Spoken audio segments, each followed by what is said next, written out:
I came to the idea that if I had something that I was really passionate about, that I thought would really help somebody, then all I had to do was tell them that I had something that I wanted to share with them. Yep. And my spiel was, "Hi, Susan, how are you? Great, it's good to talk to you. Listen, I have just discovered something I am so excited about, and I think it's something that you would love too." Hey there, and welcome to the Direct Selling Accelerator podcast. I'm your host, Sam Hine, and I'm so pleased that you're able to join me today for this very, very special episode. If you're new to this podcast, I want to just let you know that we're here to help you grow your direct selling business. We're also here to shine a big, shining spotlight on the life-changing industry that we get to be a part of every single day.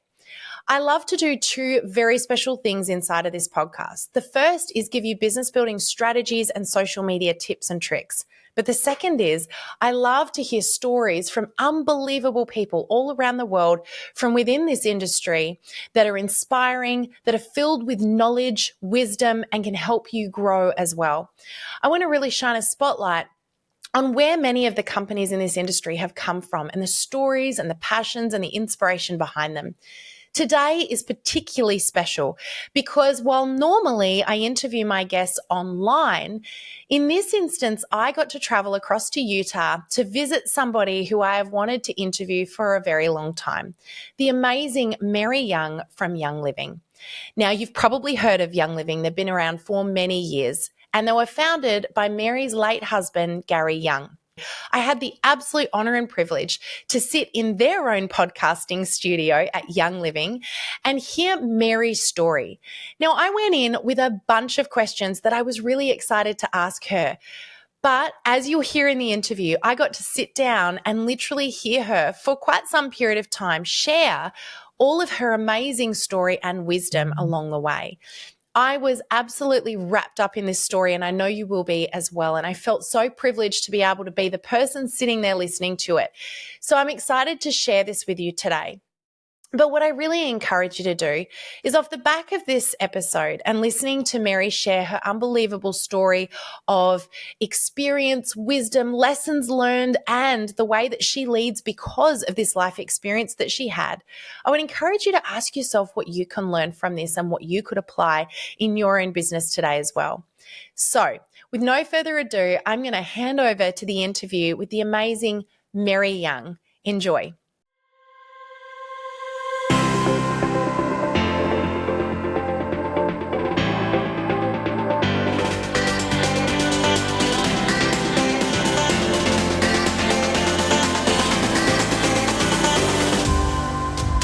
So, Mary, thank you so much for being on the podcast. First of all, can I just say how honored I am that you took this time out of your busy schedule? Well, we must say how honored we are that you would come all the way from Australia to be here with us. Well, I know, right? Flew all the way here. Yeah, I literally I just walked down the stairs. Well, what I'm really excited to talk about, though, is some of the amazing story. I came here about 6 months ago, and I got the chance to go down and have a little look at the replica of the house where Gary grew up. If you can call it cabin, a house. yeah. That's not a house. No, it's a cabin. It's a cabin. It was tiny. Is that true to scale? He drew it. Wow. He drew the plans for it. Yeah. Wow. It's exactly like how it was. Yeah. So it is such a special place coming here, and there's a lot of history I can see, but I'm really excited to hear a bit about your personal history. And I've had a few little people in my ears telling me a few fun things about you. So I'm going to kind of poke the bear here and ask a few questions about your background. But first, do you want to start off by telling us a little bit about your childhood, Mary? My childhood, perhaps you could say, is just like any other child's normal, ordinary childhood.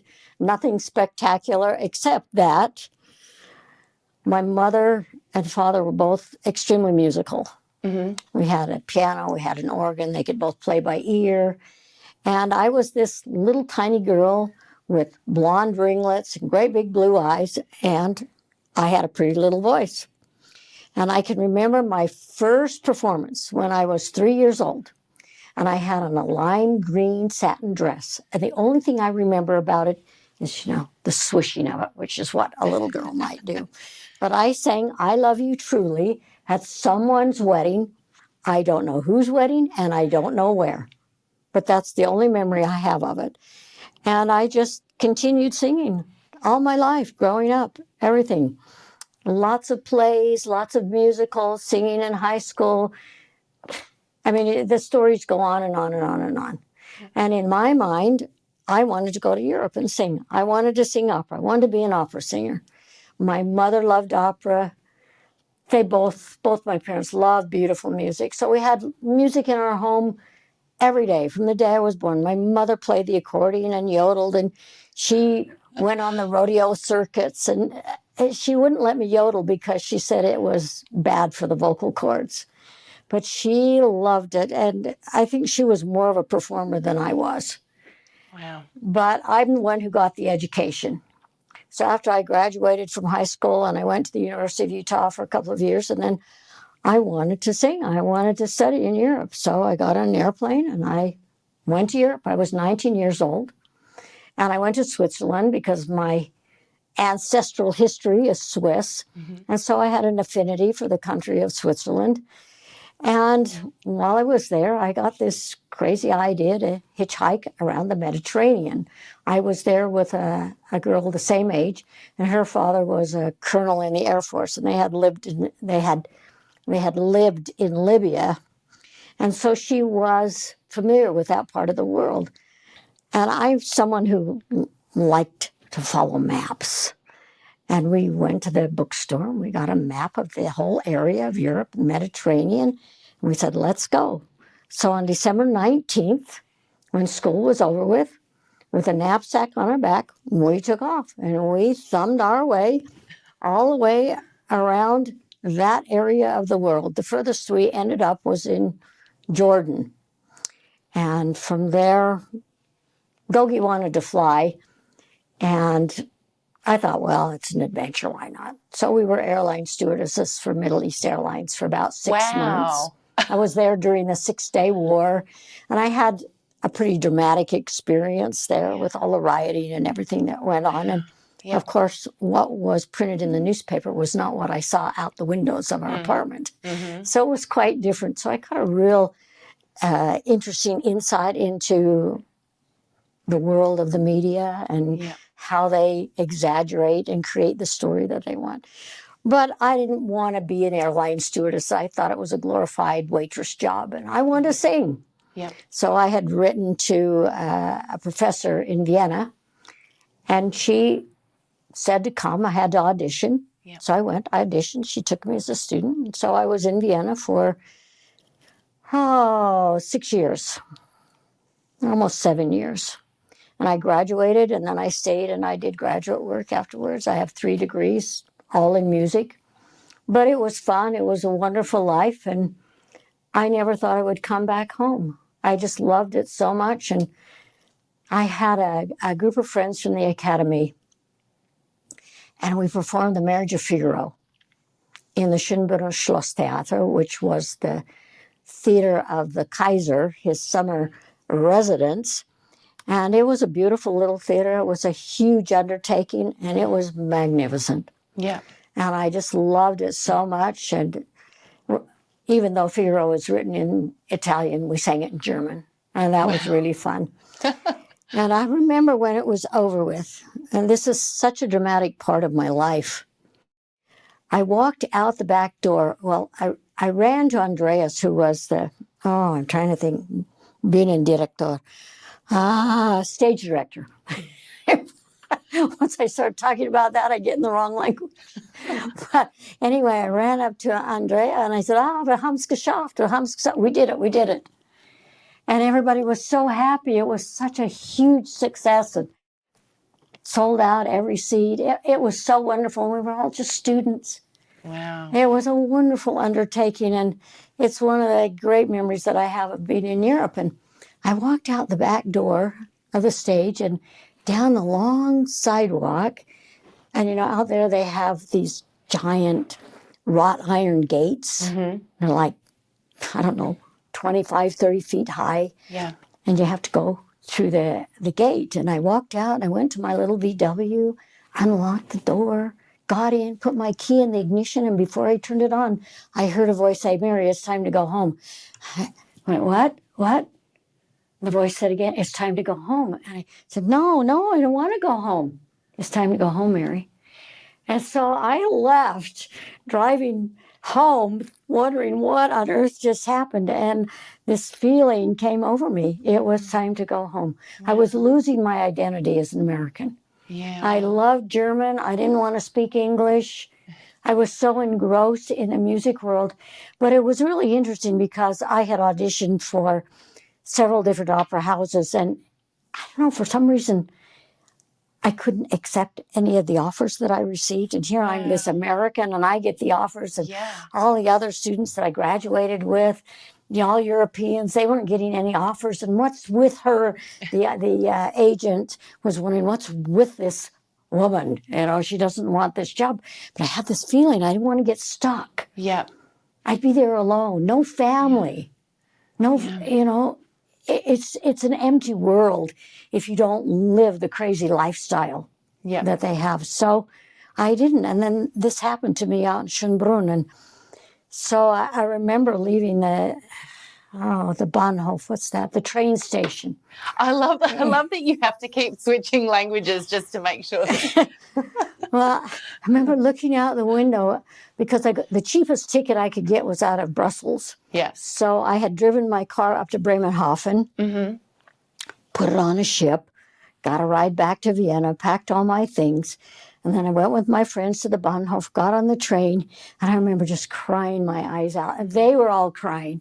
It's a horrible memory because I didn't want to leave, but yet this feeling, You had to. I had to go. Yeah. So I flew home. I flew to Delaware, got on a bus. No, I flew to JFK, got on a bus, went down to Baltimore, and picked up my car at the dock and drove back to Salt Lake by myself. And I remember it was the weirdest feeling coming down Parley's Canyon and all the lights of the Salt Lake Valley. It was like 10 o'clock at night. Yeah. And I had only been home once in 7 years. Wow. So it was really a dramatic feeling. Well, what am I coming home for? Why am I coming home? What am I going to do? I had no reason to come home, no one to come home to. Yeah.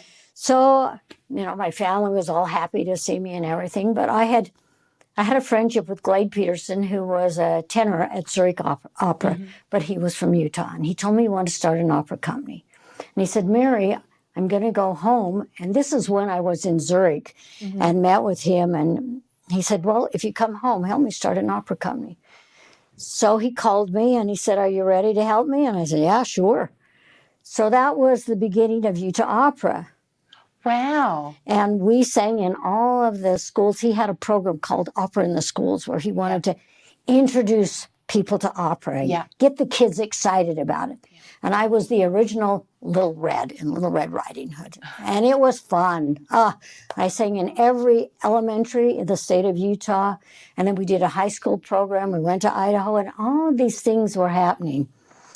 And I don't know how to make a long story as short as possible.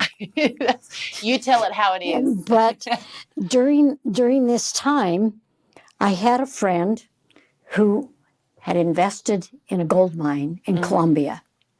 And he told me about it, and I went to my dad, and my dad was interested. And so we invested in a gold mine that didn't exist. And kept waiting. The money kept going in. Nothing happened. So we decided to go down there and see what was going on. My brother went with us, and we started our own gold mine. We went to the government and got the mining rights, and the mining rights supersede land rights. Yep. So we're out here in a guerrilla war zone for a whole year, mining in Caucasia, Colombia. And that was a big adventure. I saw a lot of death. I saw a lot of, what should I say, the rural degradation of humanity through mercury poisoning, toxic gold industry, all the things that happened to people who didn't know anything about environmental protection and taking care of the earth. And Yeah. we eventually got bought out by a mining company in Canada, came back to Utah. Well, I got involved in a T-shirt business, children's logos, T-shirts. And my mother and I were out at the Utah State Fair, and a gentleman came to me. No, it's the other way around. He came afterwards, but I was walking around, and I walked up to this guy, and he was selling aluminum welding rod. And he said, "Are you interested in a natural sweetener?" And I looked at him when we're talking about welding rod, and he put a bottle of stevia up to my face, and he said, "Have you ever heard of stevia?" And I said, "No." He said, "This is a natural sweetener. Are you interested?" And I said, "Well, I might be." That was my beginning of being introduced to the network marketing industry. Wow. And they invited me to a meeting to which I did not want to go, but I felt impelled. I don't know why. And I sat there in this meeting. I didn't know anybody there. I didn't know anything about the industry. And these people were really nice. And this was, Chinese herbs. I liked what they said. Mm-hmm. So I joined up, as we do. And I bought some products and I took them home. And I had a little bit of an allergy to the changing season. Mm-hmm. And I took a couple of their herbs and my allergies went away. Wow, this is exciting. So I got really involved. I really got engaged. And I'm telling all my friends about it. Mm-hmm. And they started joining. And I got a check for $5. I said, "What's this?" I thought they'd made a mistake. And I didn't do anything with it. The next month, I got a check for $100. Wow. And I called him up on the phone because I thought it was incorrect. And I said, no, you earned that. And I said, "Well, how did I earn that?" And they said, "Well, from the business that you're building." I said, "I'm not building a business." They said, "Well, you must be telling enough people about the product that you created an income for yourself." Wow. It was at that moment. And in this industry, you fill out a form. In the old days, you had this sign a paper distributor app, and you read the policies and procedures, and you check that you signed up, but you don't read it. Yeah, of course. Nobody reads it. So I thought, well, I better read this. I better find out what's going on here. What did I sign? Yeah.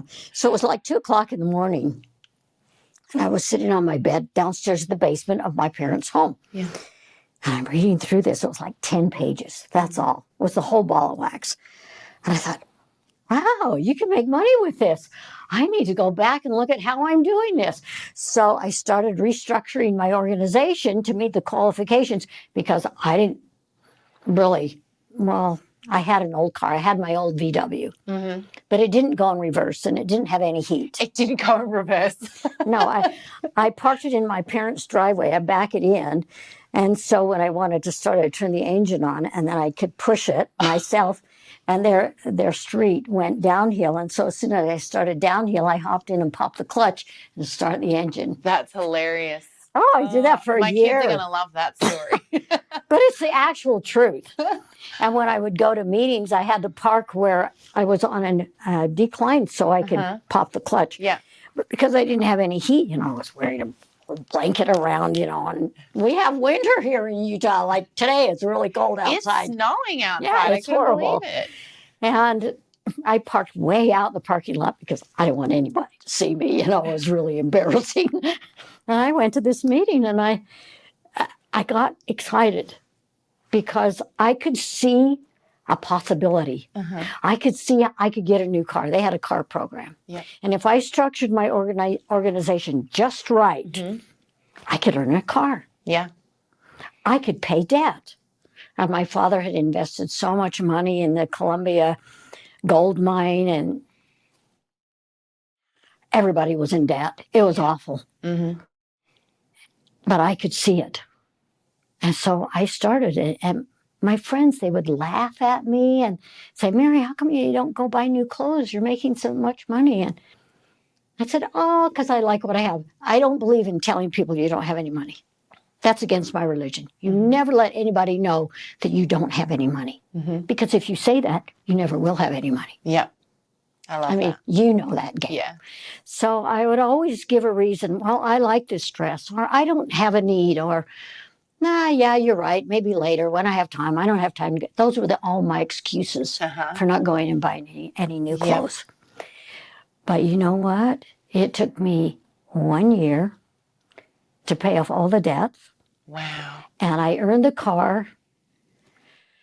I earned the car in about 4 months. And I remember I'd never bought a new car. Oh, this was horrifying for me. And I had a friend who said, well, Mary, you should go buy a Mercedes. Oh, who buys a Mercedes? Only rich people drive Mercedes. He said, no, that's not true. He said, and Mercedes, they don't have car problems. So you won't have to go in and have repairs. So he took me down to the Mercedes dealer in Salt Lake, and I drove out of the parking lot in this new 300D, a diesel, that was $30,000. That's not really a lot of money for a car. And I walked down to the bank and got a loan to do a down payment, walked back to the dealership, gave him the money, and signed all the documents. And I thought, oh, I don't know. This is really scary to go into that kind of debt. And my friend said to me, well, Mary, with this kind of a car, you maintain the value of the car. And if your business doesn't work, you can sell it and get out of debt. And that's what sold me on getting this car. I paid the car off. I financed it for 7 years, and I paid it off in 2.5. Wow. Through your business. Through my business. I love it. They had 2 checks. One was the commission check, and one was the car check. And I always sent the car check in, the whole thing in with a pay stub. And that's how I paid it off. Wow. And then I kept paying on the debt, and I paid off the loan that my father had on their home. And we became debt-free. My mother never had any money. And I said, Mom, you have to always have money with you. You have to know that you have money. So I gave her a $100 bill. And I said, Mom, you carry this in your wallet. And you know that if you ever have a problem, you have this $100 bill. I mean, this is clear back in 1987, 1986. That's a long time ago. $100 bill was worth some. It was a lot of money then. And so I started going out and teaching, and I was so afraid. I was scared to death. When you sing in the music world, you memorize it. You go out on stage and sing what you've memorized, and then you go off stage and you're done. Not so when you're in business. No. When you go out on stage, you have to talk. I was so afraid. But I discovered that you could talk about something that you love. And I loved what I was doing. And so I just talked. And I had fun, just like we're talking now. And I found that I could help my people because they could do the same thing. I had lots of people that were always afraid. And I'd say, hey, Barbara, stand up and tell us what you think about, say, peppermint. Well, either you look dumb or you stand up and talk about peppermint.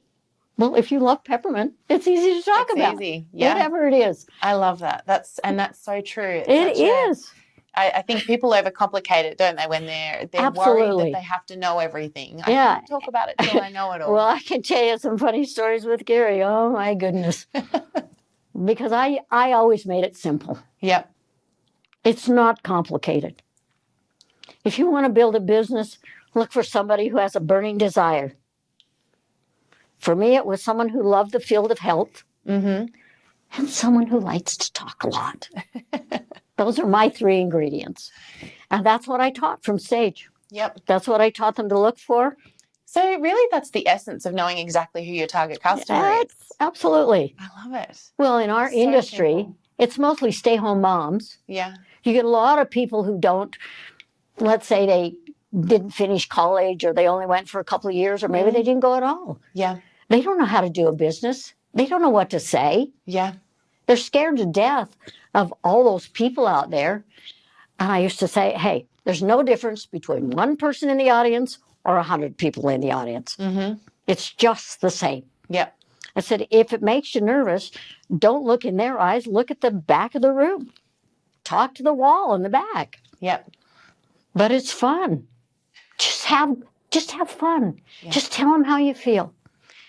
And it was because of my shyness. And when I say that, people say, oh, Mary, come on, don't give me that. But I really was.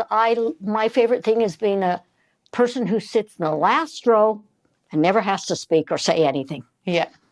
But that's not my lot in life. It didn't turn out that way for me. But that's where I was the most comfortable. Yeah. So I taught the very thing that I did. Mm-hmm. And it was just to have fun. Just tell people how you feel. Talk about what you know and what you love. Well, as time went on,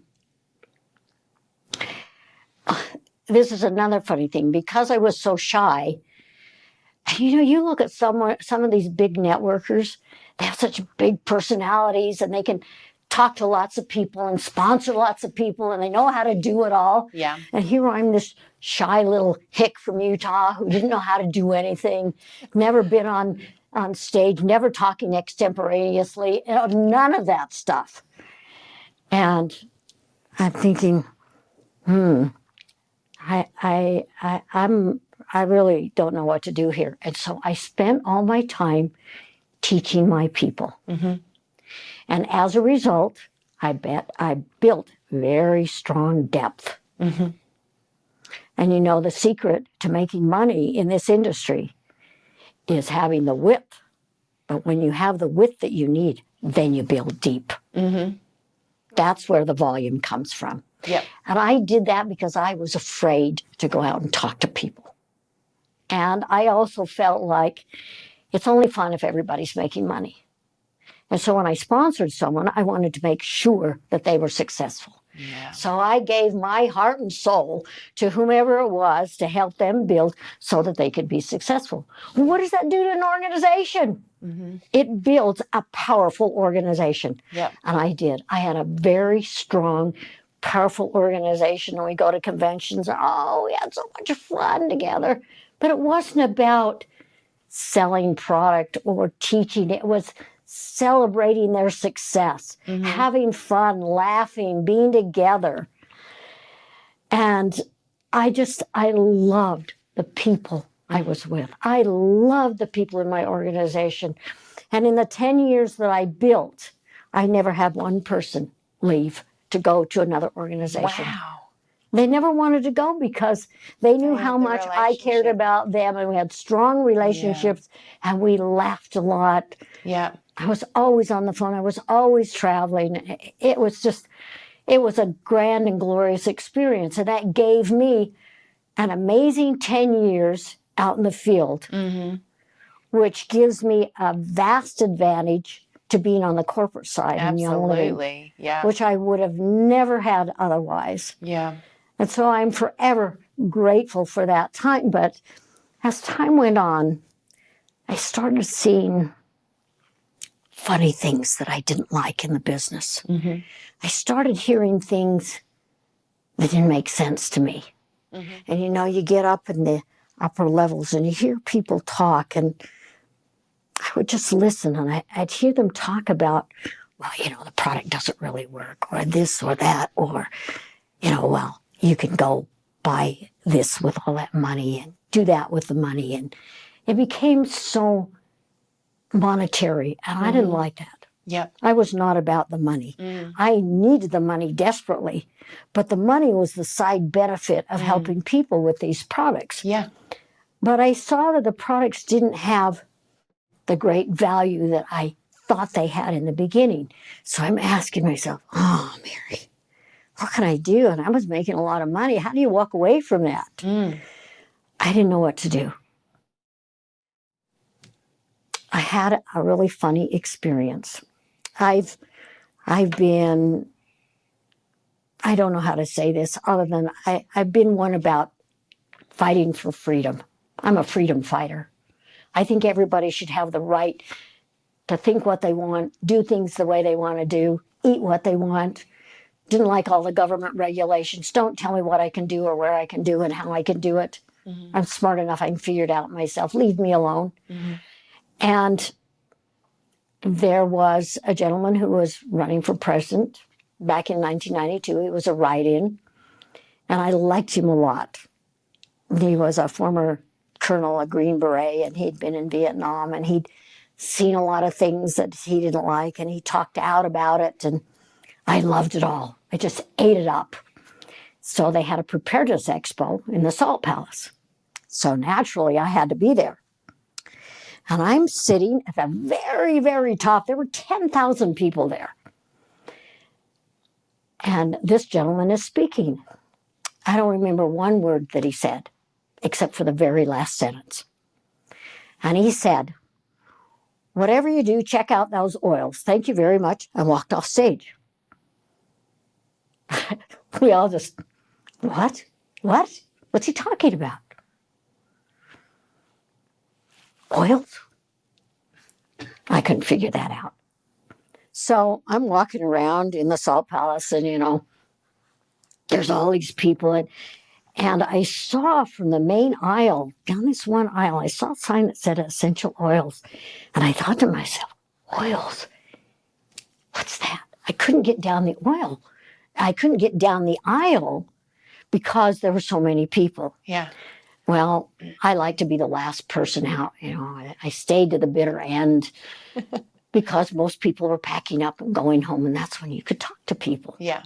So I walked down that oil.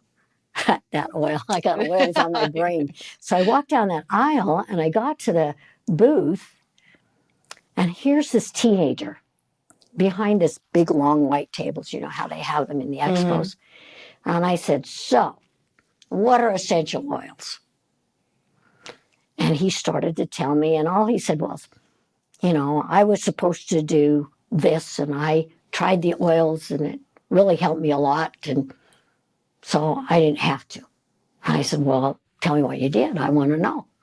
And he said, "Well, Gary Young's standing over there in the aisle. Why don't you go ask him?" Gary'd been talking for 3 days nonstop, lost his voice. And I went, later on he told me he doesn't remember. He didn't remember at all. But I asked him about his formula, and this was for the eyes. Yes. And he gave me the formula, so I went back and bought the oils and went home and tried it. And I liked what I was experiencing. Well, they invited me to a meeting, to which I couldn't go. And I said, "Well, if you come back in town, give me a call." Bye. Been there, done that, out of sight, out of mind. Yep. And they called a month later, invited me to a meeting. Oh, I did not want to go. I hate going to meetings. And there's this thing, this energy. "Mary, you have to go." Like somebody's talking to me. "Mary, you have to go." So I went. I sat at the very back. I didn't know one person there. There were about 25 people, that's all. And I heard these two people talking up in front. And I was fascinated. And I believe that people who are looking for truth recognize it when they hear it. Mm-hmm. And I was hearing truth. I could feel it in my soul. Mm-hmm. So I signed up just to get the products, that's what most people do. Yes. And I didn't know the person I was signed up with. They put me under somebody. The lady who was at the door was the one who signed me up, but she put me under somebody else, and that somebody else never called me. Never any communication, which is a really negative thing in our industry. Absolutely. So you had no leader, no one to help support you? No one. Okay. No one. Yep. No one. And then as I started using these oils, and with all the things that I heard, I said to myself, I've got to know who this Gary Young is. Mm-hmm. I got to find out about him.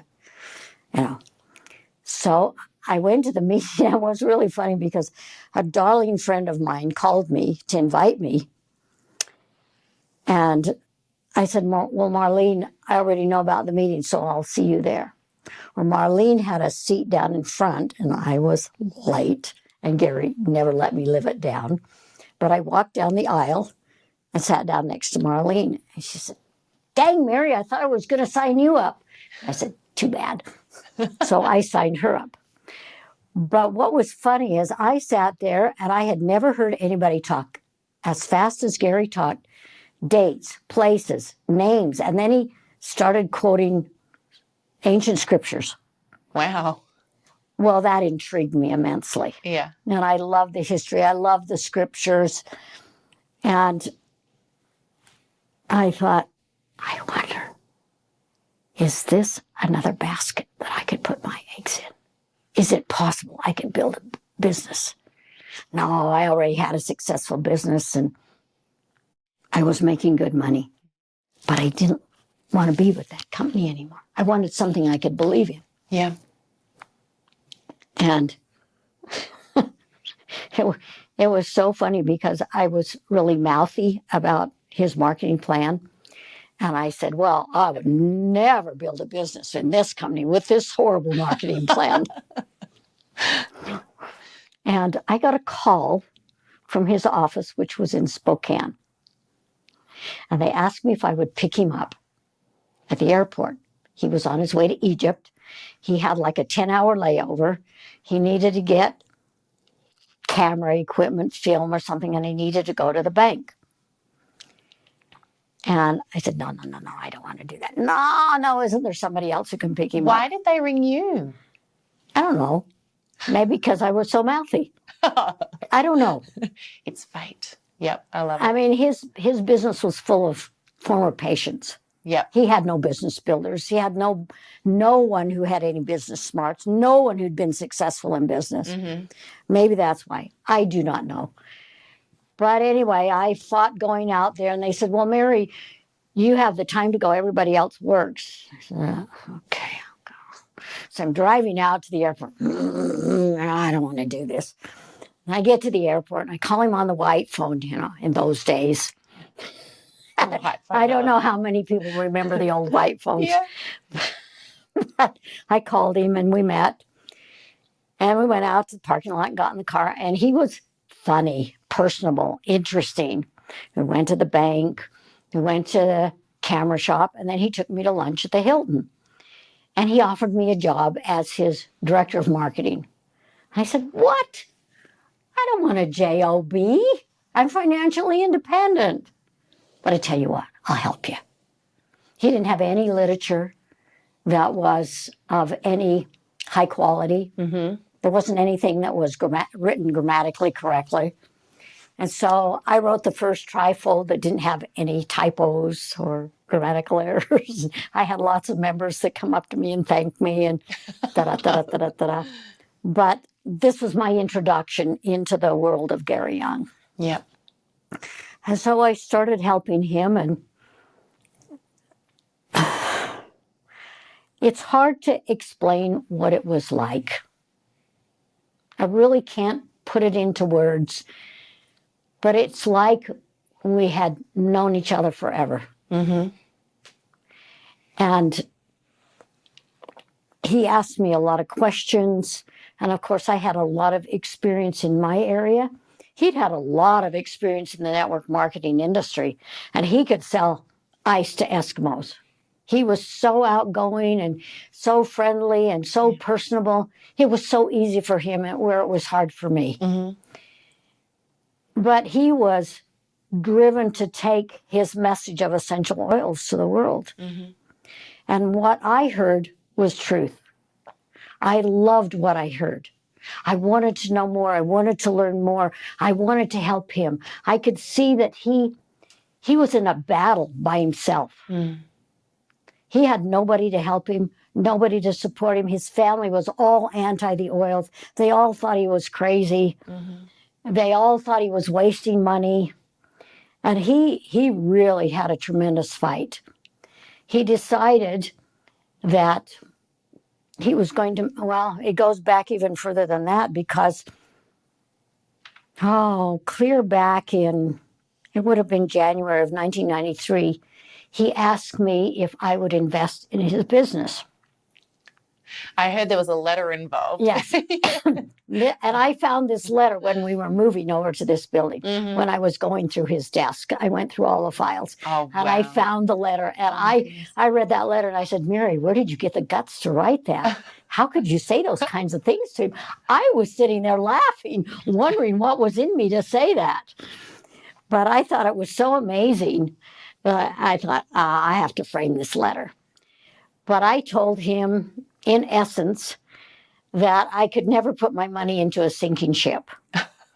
And I said, you have so much going. You are so smart.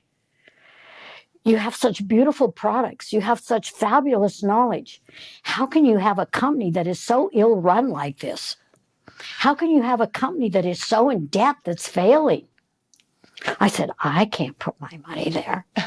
I said, I tell you what, why don't we start a company together? I'll run the office, you create the formulas, and you go out in the field and teach. And so that's what we did. Wow. So my mother and I flew up to Spokane, and we helped him pack up his business. And that's also a funny story, as he tells it. Salt Lake is a hub for international travel. So if you're coming from small cities, areas, surrounding areas, you always come through Salt Lake to change planes. Yeah. So he was flying into Salt Lake to change planes. Now, this is his story. These are his words. But he said, as the plane was descending, he heard a voice say, you're to move to Salt Lake. And he turned around to see who was talking to him, and no one was there. Mm-hmm. Happened to him 3 times on 3 different flights. Wow. So he said, well, I guess I'm supposed to go to Salt Lake, and he didn't want to come here. But Salt Lake is a very international hub. Mm-hmm. You have lots of people who speak foreign languages. It's easy traveling internationally from here. So Mother and I went up there to help him pack up, and we drove with one small pickup truck, the smallest U-Haul possible, and a little trailer. And everything he owned was packed on those 3 vehicles. And we pulled into Riverton, which was the building that he decided he was going to set up headquarters in. And that's a strange story, because he called me from Spokane and he said, Mary, we have to have a building. Can you see if you can find a real estate agent to find us a building? I didn't know anything about real estate. So I just started going through the yellow pages, and I came across a name that I liked, called her on the phone, and I said, I have a friend who needs a building out in Riverton or somewhere in the Salt Lake Valley. Mm-hmm. So she agreed to meet us. I picked Gary up at the airport at 9 o'clock at night. We drove out. All the electricity had been turned off because I hadn't paid the bill. Mm-hmm. And we walked around through this little building with flashlights and magazines and all kinds of stuff all over the floor. It looked like a dump from what we could tell. Yeah. And he turned to the real estate agent and he said, we'll take it. Mary can sign the papers in the morning. I have to go back to Spokane. Just do everything with Mary. The owner of the building was in Moscow, Russia. So we called him in Moscow, made the deal, did the papers through fax. I signed it. Gary was gone. Before he left, he ordered a big dumpster. I called my mom and I said, Mom, can you come out and help me? We got to clean up this building. She came out an hour later with a wheelchair, shovels, gloves, cleaning stuff. And she and I hauled junk out of that building for a whole week. Wow. Before Gary came back, and then he started sanding the floors, and he put up walls and did the construction and built his lab in the back. Yeah. And here we are in this dumpy little 5,000 square foot building. Mm-hmm. And that's how we started. Wow. But we arrived on Thanksgiving Day, 1993.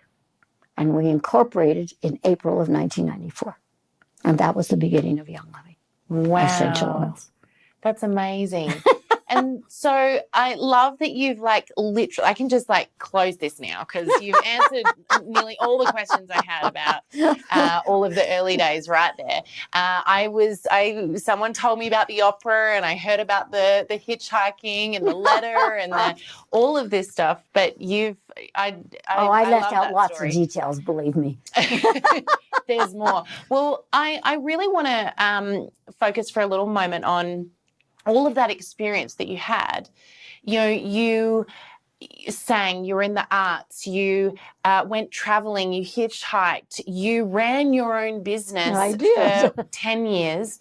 And, you know, you also had the experience of starting a business as well without a leader, which is something that I know a lot of people in this industry really struggle with. You know, it can be the reason that people don't grow because they think, well, I don't have anyone to support me and mentor me, but you didn't let that stop you either. No. Just coming back to those experiences, how do you feel those experiences with the opera and with the traveling all around the world helped you to be the incredible businesswoman that you are today that's grown such an amazing company? I think more than anything, it's my personality. Mm-hmm. Because I have an ability to analyze a situation and figure out what I'm going to do and how I'm going to make it better. Mm-hmm. And if I don't know what to do, I go find somebody who does. Yeah. I used to go down to the Sunrider headquarters probably once a week. And I didn't understand the marketing plan. I learned it in sections like this. I would reach this level, and then I'd go find out how to get to this level. Yeah. And then I'd go find out how to get to that level. Mm-hmm. And I just ask questions. Yeah. How do you do this? How do you ask a person? How do you get someone interested? Yeah. And I came to the idea that if I had something that I was really passionate about, that I thought would really help somebody, then all I had to do was tell them that I had something that I wanted to share with them. Yep. And my spiel was, "Hi, Susan, how are you?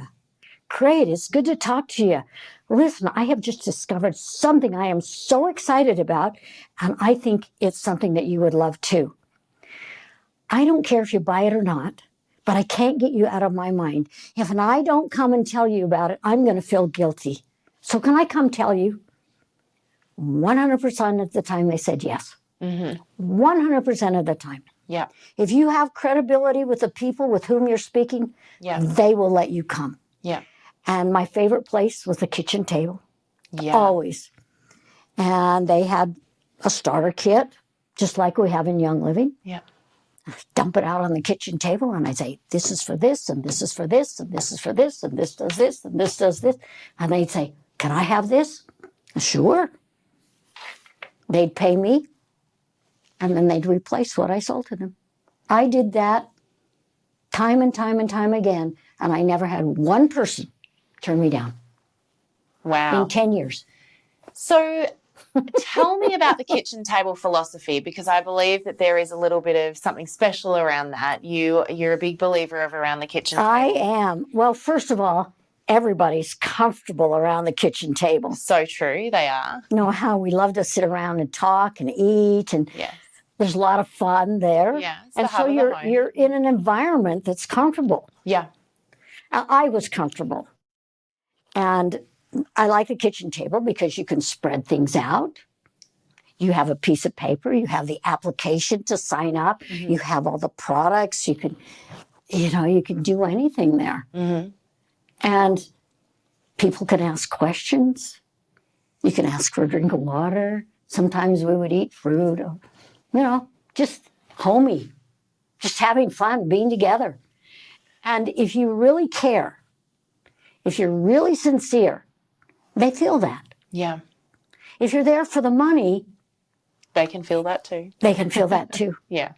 But I learned something else. People would often, probably always say, "Well, how shall I sign up?" And if you say, "Well, I don't know," and you give them a choice, you create confusion. Mm-hmm. So I never gave them a choice. I would say, well, there are 2 or 3 different ways, but I think this is the best way for you. I love that. And they always did what I said. Yep. 100% of the time. Yeah. You give them too many options, they choose nothing at all. It's just like when you have too many products. Yep. You know, you can choke a person on products. You can. Yeah. It's like going to the health food store. You walk in, you want to get, let's say, a vitamin C. And there's 20 of them there. I can remember looking and not knowing and walking out and never buying anything. Yeah. Yeah. I hear you. How many of us do that? Yeah. So don't do that to somebody. Yeah. You know, Make it we an have easy this yes. product, this product. Well, here's this kit. This is a great way to start. I can remember in the very beginning, I said to Gary, you know, we need a kit. We need a little starter kit. And I said, okay. And I said, let's take these products and let's put them in a little kit. We'll call it the Essential 7. And we picked the products that had names that people could understand. Yeah. Purification, peace and calming, joy, lemon oil, pain away. You know, people understand those names. Yeah. So it was easy to explain. And that's what we had for a very long time. And then there were other products that we had to add because, you have to have this one and you have to have that one. So then it became 9 products or everyday oils. You know, it all evolves. But you have to be very, very careful about how much you say. Yeah, we have products for skincare. We have products for weight loss. We have products for this, products for that. But I think this is a great way to start. You can always go with the other products later. Yeah. I remember the first time I looked at a price list, I went, oh, I could never learn about all this. Yep. And it was a 1-pager. Yep. So I think it's really critical how you introduce products. Yeah. You want to make it simple. I love the way you simplify it. I feel like there's all of these techniques that people are taught every day, but you've landed on such really simple ways to do everything. From you identified your ideal customer with 3 simple, easy things. That's right. If they tick these 3 boxes, these are the people that I'm speaking to. You know, one of the things that we speak to people about a lot is the fact that they need to be selecting, and I love that you've said this right from the very beginning, selecting the products they're most passionate about. You don't have to share with everyone everything, right? You don't. Pick the things that you love and you believe in and that you genuinely can talk about, and then let them know there's other products. Let them know there's other stuff there. Like what you just said, I love how you framed that, where it's, well, there's this and there's this and there's this, but here is what I think would be best for you. And it just makes it so simple. You have to be simple. Oh, I would be on stage sometimes with Gary, and Gary loved the science. I was going to say, I feel like he's much more of a detail-oriented guy, right? Oh, he loved all the details. He loved the science. He loved the exploring and the discovery. And he wanted to share all that with everyone. Yeah, and he created science and application. People could come and learn about the science of the oils, and everybody loves all of that. Yeah. Well, not everybody, but lots of people. But I'd be on stage, and I put a piece of paper up, or I turn away and I go like this and I say, you know, Gary wants you to know about sesquiterpenes and alpha-pinene and baronyl acetate. You don't have to know any of that. And I'd look over and I could see he's just, Mary, what are you saying? I said, it's great to know that there's somebody who knows all about that. Yeah. And if you want to read about it, you can, but you don't have to know all that. Yeah. You just want to know how the products work. Yeah. You want to know how to apply them. Oh, people love me for that. Yeah. Gary, he never criticized me for it, but I could tell, Mary, how can you say you don't need to know anything about silence? I love it. I love it. Mary, I want to ask you about something from a corporate perspective for a moment. I very rarely get the privilege of I think I've had the privilege of doing a podcast interview in person once. Every podcast interview is online. So today is very special for me, being able to be across the table from you and literally on the other side of the world as well. Yeah. But I'm in your head office and I have wandered around. It's an incredible building. If anyone gets the chance to come here and have a look at the visitor centre, it's just beautiful. But something I've noticed about you, which First impressions, I think, are very important, and I'm sure this is something that you would say as well. But I was chatting with some of your incredible stuff, and by the way, all day I've been introduced to people, and I've been with the company for 9 years. I've been with the company for 14 years. I've been with the company for 17 years. You built a team, you said, where no one ever left, but you've also built a company where staff want to be here, not because the product is amazing, but because someone's built it that genuinely cares about them. And the crazy thing was, when I met you, you walked in, you knew everybody by name. Everyone we walk past, you come over and you say hi to, you give them a hug, you pat them on the shoulder, you use their first name. How many staff have you got working here at the head office? I think in this building there's like 700 or 800. Oh my right goodness. now. Yeah. And so, when somebody is, because we've got people that are listening to this podcast who are growing businesses that are small, businesses that are big. How do you, is this something you did deliberately, or is this just a natural part of your personality that you just love and care about everyone, or you're very conscious to make sure that everyone feels like they're important and they matter? Well, they are. Everyone's important. They are, but very few company owners, I think, take the time to do what you it depends on what your reason is for your business. That's true.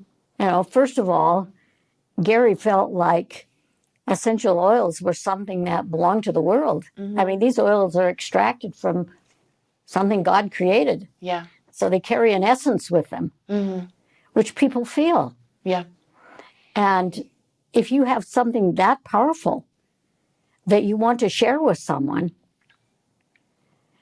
why would you do that if you didn't care about them? Yeah. It's not about chasing the dollar. Yeah.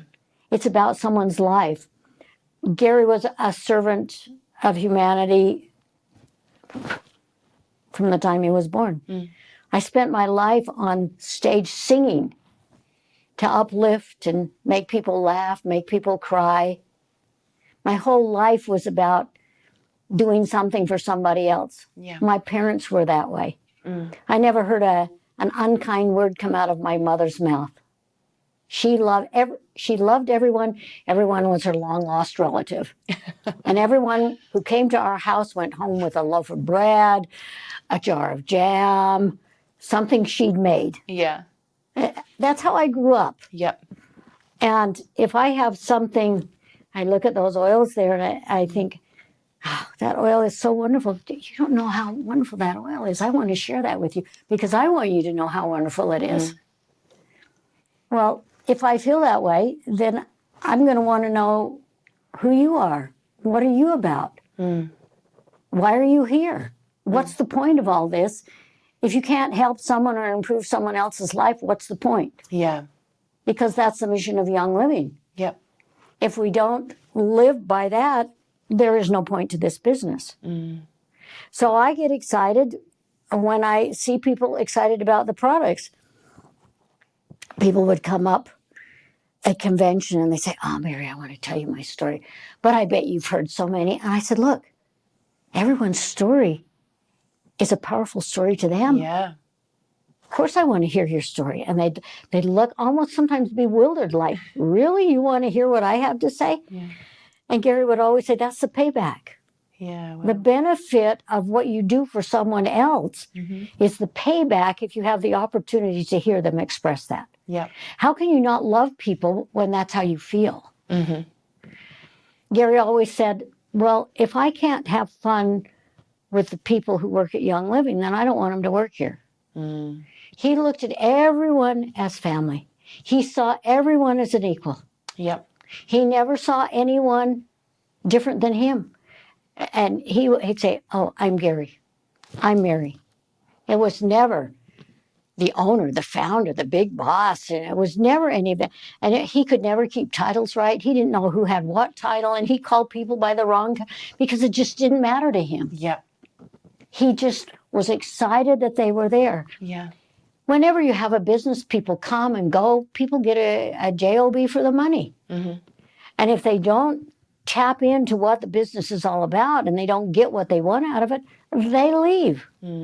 What we found with essential oils, and they have to be pure oils. You can't have an adulterated oil or something that's had synthetics added to it, because the pure oil affects the psyche of the individual, it affects the spirit, and it brings out who you really are.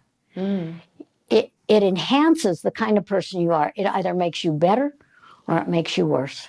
Wow. And we have seen over and over and over how people can become really aggressive, angry, Wow. belligerent. I've seen it happen because if they're not pure in heart, the purity of the oil irritates them. Wow. Okay. Yeah. I don't know if many people can buy into that, but I've seen it happen. Yeah. But when someone is pure in heart and they want to do good, the oils just uplift them. They get excited. They feel more alive. They want to share. I've seen both. Other people who may not respond one way or the other, it takes them longer. You always have the skeptic who, nah. Nothing will change. I just had a long time friend at my home for a couple of days, and he's been in Young Living, I don't know, almost 30 years. And he's a doctor. He's a skeptic, Yeah. bar none. And he said when the oils were given to him, he went, no, not that weird stuff. No. And it said, it took the lady 4 tries to get him to even let her put the oil on his hand. Yeah. And when she did, he felt something. Yeah. Wow. He had an experience and it completely changed his whole attitude. And he's an educator now. He travels all over the world teaching. Yep. But there are many of them. There are thousands of them like that. Yeah. But not everybody's like that. Yeah. I mean, I've seen so much, and the industry is full of people who are very self-centered, driven for what they can get for themselves, Yeah. who have their own agenda. You've seen it. You know what I'm talking about. Yeah, absolutely. Well, I like to think that the people who come into Young Living are like-minded people. And it's fun to be with like-minded people. It is. And we have beautiful, beautiful people. People who I love dearly as my friends. Those with whom I work in this office, some of them I've worked with for many, many years. And they are the salt of the earth. They are spectacular people. And they don't do it for themselves. They do it for others. Yeah. And the attitude is, how can we make it better? How can we do it better? Yep. What do you think? Yeah. Can we try this? Can we try that? That is the general attitude. And I think most companies have suffered tremendously with the pandemic, the shutdown. We certainly have. And everybody's starting to come back to life now. And it's getting better. People are starting to grow again. Not just Young Living, but businesses all over the world. And I wish for only the best for anyone who does what they love. Not everyone joins your business or my business, but there's no reason why they can't be compatible and work together and empower each other, because it's many different personalities and attitudes and skills that make this world go around. Yeah. I feel like I could sit here and talk to you for hours, but I know we've been here for a little while and you've got to go as well. So I've got 4 of my favourite questions I want to ask you very quickly. I did 5 then, didn't I? I've got 4 questions. But these are my questions. So the first one is we've got a book list for our accelerator members, and we're really big on education and people growing themselves in order to grow their businesses, grow their worlds, grow their families. What's your favourite book, or what's a favourite book? I'm sure you've got many that we could add to our book list. That's a really tough one for me, because I tend to go with the emotion and the things that you can learn to help yourself I think that's great. be a better person. Yeah. And I have to say, one of my favorite books is the book that Gary wrote called The One Gift. It's about life on the frankincense. This one up here behind that me. right there. Yeah. Life on the frankincense trail. All right. Because it's full of spectacular moral determination. And when you read that, you get a feeling that you can do it if you want to. I love it. All right. Well, I'm going to get myself a copy of that, but I'm going to pop that on the book list for everyone to read as well. I love it. And your favorite quote? My favorite quote comes from my husband, who was always trying to chill me out. I love that. Sounds like my husband. Yep. Well, I tend to react very fast. I jump to conclusions. I move quickly. Yeah. And he would always say, Mary, it's never eaten as hot as it's cooked. It's never eaten as hot as it's cooked. I love it. In other words, let things calm down. Yep. Before you make a decision. Yep. Look at both sides of the story. Let it sit for a couple of days and then go back and look at it. Oh, that's a good one. That's a powerful one. I love that. Can I steal that? Can Absolutely. I use it? All right. Well, you'll hear it among the Young Living members everywhere. Okay. All right. So it's already spread far and wide. My I'm not goodness, the first to hear this one. And if you could have a superpower, any superpower, what would it be and why? To give everyone the freedom they seek. Oh, good one. That's the first time we've had that. I love it. Well, if you have your freedom, you can choose to do what you want. That is very true. And the very last question, probably my favorite. If you could go back in time and say one thing to your past self, what would that be? Mary, don't jump to conclusions. Look at it first and be slow in making decisions if you have the time to do so. Yeah, I love it. So powerful. Mary, thank you so, so much for taking time out today to meet with me. I know that you're busy. You're about to head off to Ecuador. You've got a couple of days, yes. Wonderful things happening with the foundation over there. And so I wish you well with that. But thank you so much for honouring me and our listeners with your time and your story. Well, I would like to say this to you. Looking at your website, listening to your interview, and reading everything that I read, you have something to offer to people who are really in need. They can greatly benefit from the knowledge and experience that you have, because I would have loved to have had the opportunity to hear what you have to say when I was building, because I had no help and I didn't know how. And you know how, and you offer a lot. So I really appreciate what you're doing. Yeah. Thank you so much. That means a lot. Thank you. It's been fun. We'll do it again. Mary. I would love to do it again. Great. Thank you so much. Thank you. Well, I hope you really enjoyed this episode with the incredible Mary Young. I really appreciate you taking the time out to spend with me on this episode. And I want to encourage you to do a couple of things. First of all, really take something from this and ask how you can use this and implement something for your own business growth. Second of all, if you love this episode, please would you share it with a friend? We are providing this podcast and all of its episodes so that we can help people grow in this industry and really showcase the unbelievable industry that we all get the privilege and blessing to be a part of. So the more lives we can impact through these episodes, the happier I'm going to be. Second of all, I would really love for you to subscribe to this podcast so you don't miss any of our amazing upcoming episodes. And we have some more unbelievable guests coming up as well that I'm sure you will love to hear from, as well as some really great strategy sessions that I'm going to be sharing with you. So thank you again so much for tuning in. It's my honor to have you spend this time with us, and I look forward to seeing you on the podcast again next week. Bye for now. Thank you for joining us in this episode of the Direct Selling Accelerator podcast. If you love listening and you found that this was helpful for your direct selling business, please like and subscribe to our YouTube channel. You can also check out the recommended video that's popped up on your screen right here. I look forward to seeing you again next time. Bye for now.